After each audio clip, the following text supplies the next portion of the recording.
Hi, I'm Ozzie Hall. Welcome to my channel, or welcome back to my channel.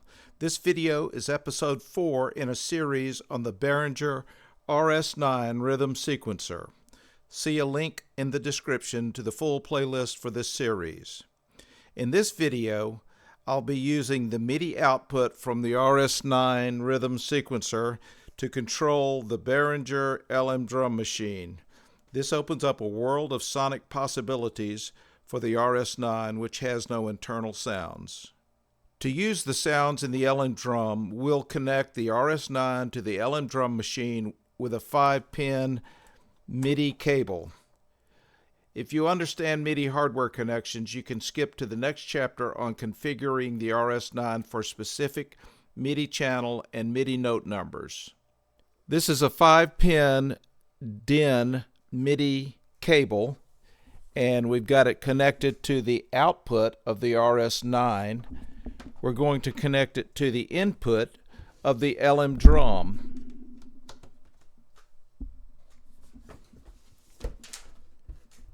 And that's all there is to the hardware connection to connect the two machines with MIDI. Note that in some cases we would use MIDI over USB.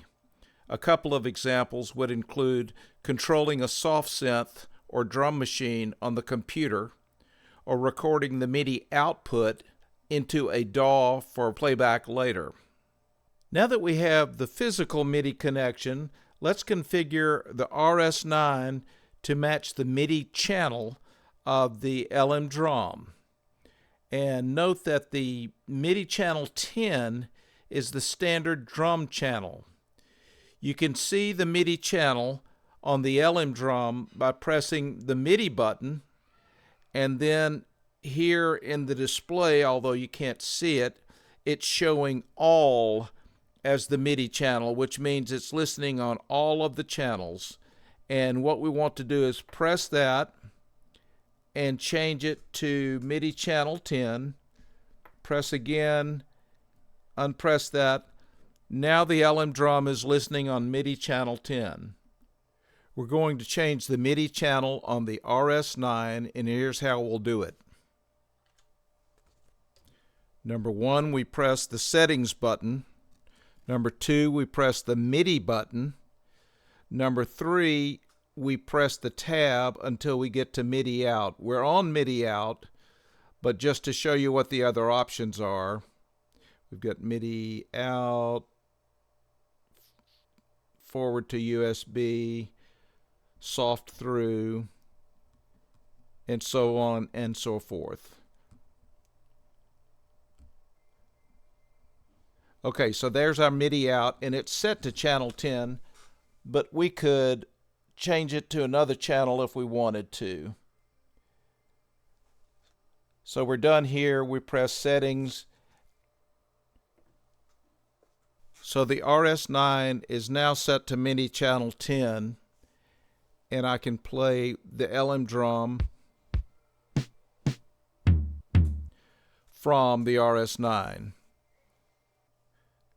We've set up both of these devices to be on the same channel. We've got to go into some more detail because even though we've got some mapping going on here of each individual track, we've got to set up the mapping so that it's for exactly the drums that we want. We've only got 10 channels, and we've got many more drums than this on the LM Drum. The LM Drum manual on page 19 has a MIDI map with the MIDI notes assigned to each drum sound. And the RS9 already has a map of tracks and the MIDI notes that are output by those tracks. So let's change track 6 from a side stick to a crash. On page 15 of the RS9 Quick Start Guide, we enter the map setting mode by pressing setting, hitting the map button. Channel 1 is on 36 note number. Channel 6 is on 37, and we want to change that to the crash symbol 49.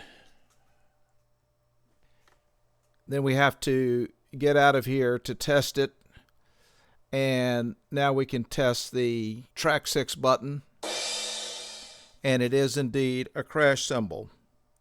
We want to continue to use track 10 to reset the 960 sequencer. To be sure we don't play anything on track 10, let's set the note number to 127, which does not match any of the LM Drum sounds. So here's our reset connection. We're going to plug that in, and then we're going to go in here, the same thing we did, setting, map. We'll select track 10, and we want to change this 51, which is the ride cymbal, to 127. And let's exit the map mode. And now when we press track 10, we don't hear anything from the LM Drum. Now let's change track 8 from a cowbell to a ride cymbal. And the ride cymbal note number is 51. So let's go back into mapping, and track 8 is currently 56 cowbell, and let's change it to 51, which is the ride cymbal. We'll exit and we'll test that. And those are all the changes we're going to make with the MIDI mapping of each individual track with the MIDI note. So we finished our mapping between the RS9 and the LM Drum. We've got them both on the same MIDI channel, and we've got the note number for each track mapped to the drum we want to trigger. We want to do one other thing.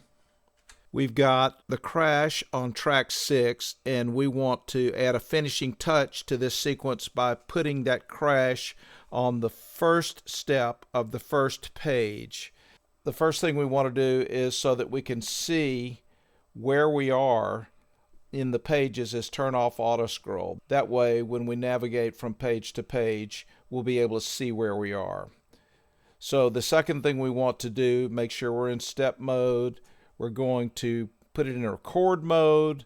We're going to turn on this very first note, and then we're going to turn off record.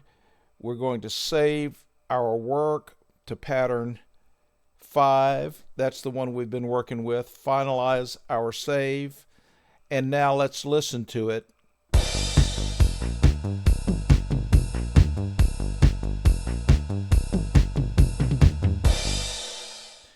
And so we've got that crash at the beginning, but it also corresponds to the end of that second fill that we did.